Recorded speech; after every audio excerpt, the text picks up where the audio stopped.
Bellwork 4.2b, question number 3. We're going to start off by doing the power of a product. I am going to do questions 3 and 4 a little bit different than 1 and 2. We're going to do the same thing. We're going to start it the same way we did 1 and 2 by putting, our coefficients raised to the exponent off to the side. But once we get down to the second step, the multiplication, we're going to stop writing this over here. If you still need to write that over there, go right ahead and do that. But you don't have to from this point forward. So let me show you example number 3, or problem number 3.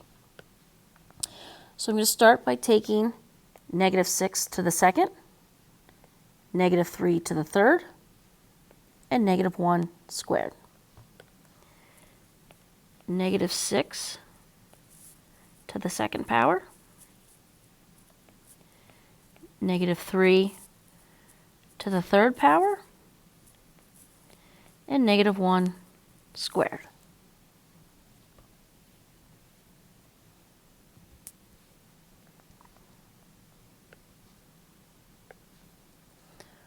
All right, negative 6 to the second power is positive 36.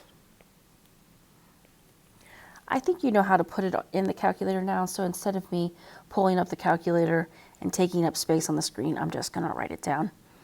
And you can put it in your calculator to figure it out if you need to. So negative 6 squared is positive 36. It's an even exponent, so it's going to be positive. And now we're going to do our multiplication. So let me get rid of the highlights here. All right, so we're going to multiply 2 times 6 to get a to the 12th. Then 2 times 3 to get b to the 6th. Then 2 times 5 to get c to the 10th.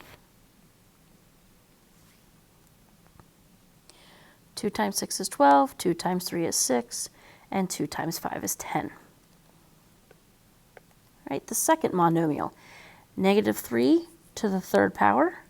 Since it's an odd exponent, it's going to stay negative, and 3 to the third is 27, so negative 27.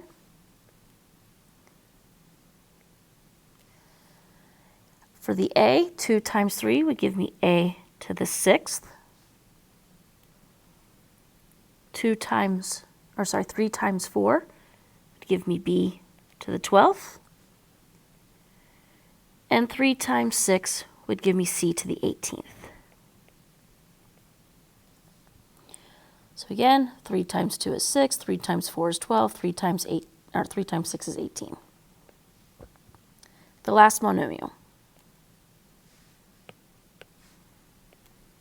Negative 1 squared, the 2 is an even number, so it's going to become positive 1.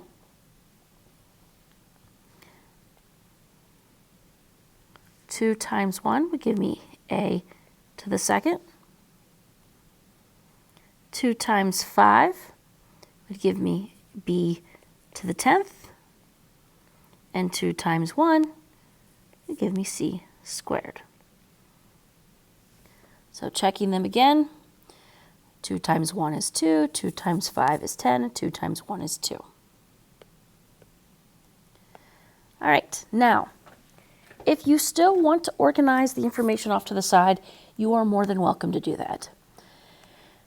Instead of doing that now, I'm just going to go ahead and do the work from where it is. So in other words, 36, negative 27, and 1. Multiply those 3 numbers together, and I get negative 972. I have a to the 12th, a to the 6th, and a to the 2nd. You can list them off to the side, or you could just add those exponents together. 12 plus 6 is 18, plus 2 is 20. So I would get a to the 20th. For the b, I've got b to the 6th, b to the 12th, and b to the 10th. 6 plus 12 is 18. 18 plus 10 is 28. So b to the 28th. And last, our c term. So I've got c to the 10th, c to the 18th, and c to the 20th. 10 plus 18 is 28. 28 plus 2 would be c to the 30th. And that's it.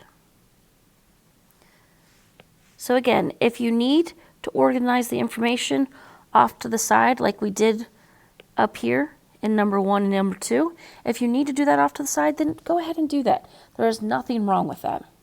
But if you don't need to do that and you're able to make sure you don't miss anything, you're more than welcome now to go from the technically the first step to the second step without putting that stuff off to the side. If you have any questions on question number 3, let me know.